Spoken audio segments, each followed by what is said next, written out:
रोहित की दो बहुत प्यारी प्यारी बेटियां हैं, 11 वर्ष की नंदिका और काशी 4.5 वर्ष की, जो ये तितली बन करके यहाँ घूम रही है, जिसको अभी कुछ भी नहीं पता।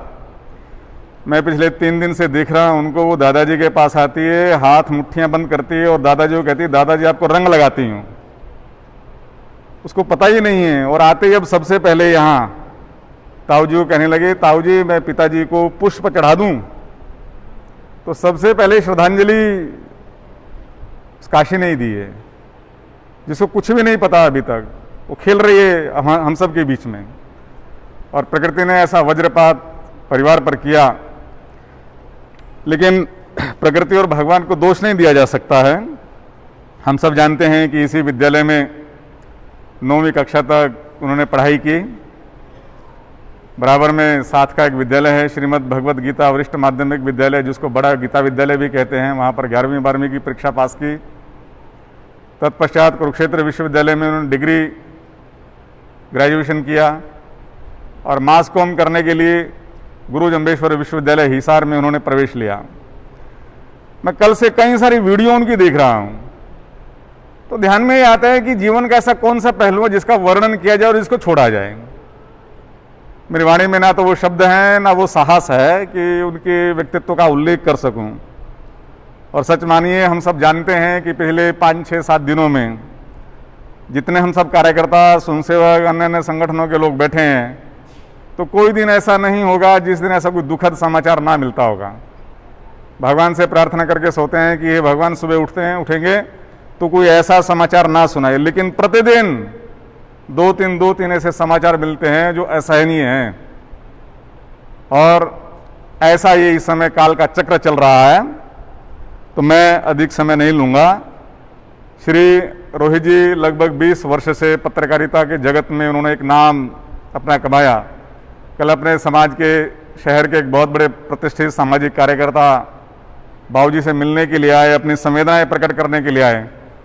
उन्होंने एक वाक्य बोला, वो वाक्य मुझे अंदर तक चीर गया। कहने लगा कि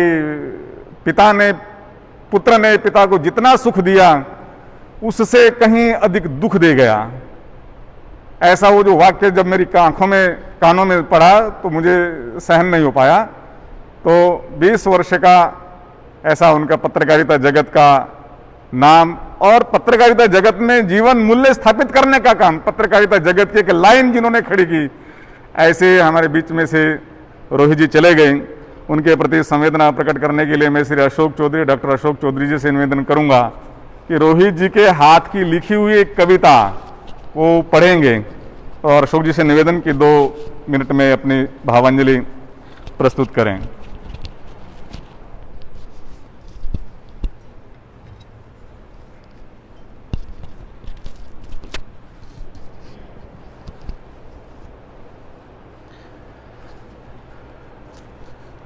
बड़े गौर से सुन रहा था ये ज़माना, बड़े गौर से सुन रहा था ये ज़माना, तुम ही सो गए दास्तां कहते कहते, तुम ही सो गए दास्तां कहते कहते। बहुमुखी एवं विलक्षण प्रतिभा के धनी कुरुक्षेत्र की इस पावन धरा के महान सुपूत, हरियाणा के गौरव, माँ भारती के अनन्य भक्त, राष्ट्रभक्त, निडर पत्रकार श्री रोहित सरदाना का असामयिक यूं चले जाना दुखद है, असहनीय है।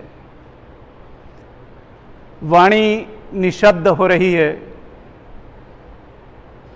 मस्तिष्क विचारहीन हो रहा है।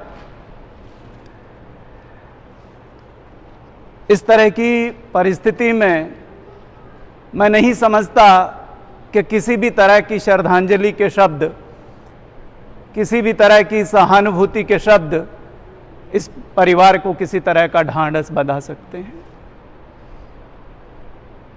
परम आदरणीय श्री रतनचंद सरदाना जी, श्री रोहित सरदाना जी की माता जी, उनकी धर्मपत्नी, उनकी 2 मासूम बच्चियां, उनके ये भाई, उनके परिवार के सभी सदस्य, उनके दुख की कल्पना नहीं की जा सकती। ऐसा जान पड़ता है जैसे दुखों का पहाड़ टूट गया हो। अभी श्री प्रीतम जी बता रहे थे कल की घटना, जब कोई सज्जन वहाँ पर आए थे तो मैं भी वहाँ पर उपस्थित था, कि एक बेटे के होने का सुख क्या हो सकता है और दुख कितना बड़ा हो सकता है, ये आदरणीय सरदाना जी से ज़्यादा और कोई महसूस नहीं कर सकता। जिन बुलंदियों पर पहुँचे हुए उन्होंने रोहित सरदाना को देखा, जिसका गर्व उन्हें हर पल रहता था, और जिस तरह से अचानक वो छोड़ करके चले गए, ये असहनीय है। बहुत बार तो मन में ईश्वरीय व्यवस्था के प्रति भी प्रश्न चिन्ह पैदा होते हैं कि क्या वास्तव में ये भगवान का न्याय है।